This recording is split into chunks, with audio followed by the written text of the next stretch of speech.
সলমান মুজাহিদ তাদের ব্যাপারে অন্য কোনো অভিযোগ থাকলেও দুর্নীতির কোনো অভিযোগ, 1 টাকার অভিযোগ কেউ দিতে পারে নাই। আগামী দিনে বাংলাদেশের মানুষ দুর্নীতিমুক্ত নেতা চায়, দুর্নীতিমুক্ত প্রশাসন চায়, দুর্নীতিমুক্ত দল চায়, যাদেরকে ভোট দিতে চায় মানুষ। প্রিয় ভাইরা, এরপরে আসুন, সব মানুষ দরকার হবে, কারণ কল্যাণ রাষ্ট্র করতে হলে, কল্যাণ রাষ্ট্র যদি দুর্নীতি দূর করা না যায়, কল্যাণ রাষ্ট্র হবে না। আমরা এই দেশের জনগণকে আমরা মনে করি আমরা এই দেশের গর্বিত নাগরিক। জামায়াত ইসলামী বা জাতীয় ঐক্য জোট আমাদের মাধ্যমে যদি আমাদের উপর সরকার গঠনের দায়িত্ব আসে, আমরা মানুষদেরকে বিবেচনা করব দেশের নাগরিক হিসাবে। আমরা দল এবং দল হিসাবে বিবেচনা করব না। যে জিনিসটা বিগত 54 বছরে ছিল, আপনারা একটা হিসাব করে দেখবেন, 54 বছরে এই দেশের অন্যান্য ধর্মাবলম্বী সনাতন ধর্মাবলম্বী হিন্দু যারা আছে তাদের ঘর বাড়িগুলি কারা দখল করে বাড়ি বানায়। আমরা শ্বেতপত্র প্রকাশ করব, আমরা দাবি জানাতে চাই 54 সাল থেকে 54 বছরে 71 সালের পর থেকে এখন পর্যন্ত তদন্ত করুন,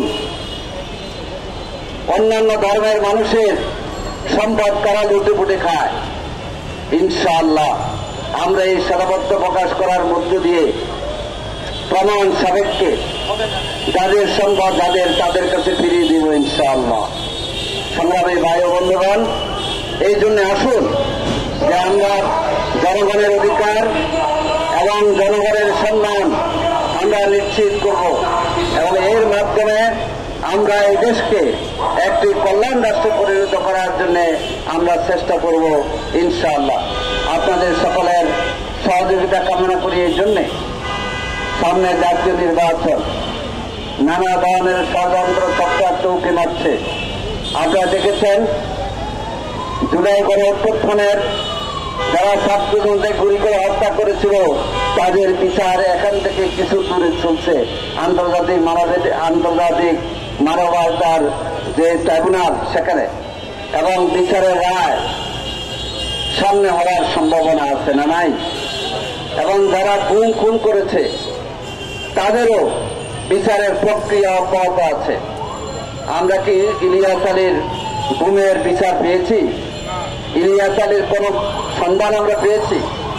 আমরা সাবেক ব্রিগেডিয়ার জেনারেল আমান আল আজামি যে 8 বছর তিনি গুমের অবস্থায় ছিলেন, সে বিচার প্রক্রিয়া আছে, বিচার হবে ইনশাআল্লাহ। ব্যারিস্টার আহমদ বিন কাসেম আরমান, শহীদ মীর কাসেম আলীর গর্বিত সন্তান, সেটার বিচার হয় না। এইভাবে যারা খুনের শিকার হয়েছেন, যে দলের হোক, যে ধর্মের হোক, যে এলাকার হোক, আমরা সকলের গুমের বিচার চাই। এজন্য আসুন, জুলাই জাতীয় ঐক্য জোটকে ধন্যবাদ যে তারা একটি সংহতি সমাবেশের আয়োজন করেছে।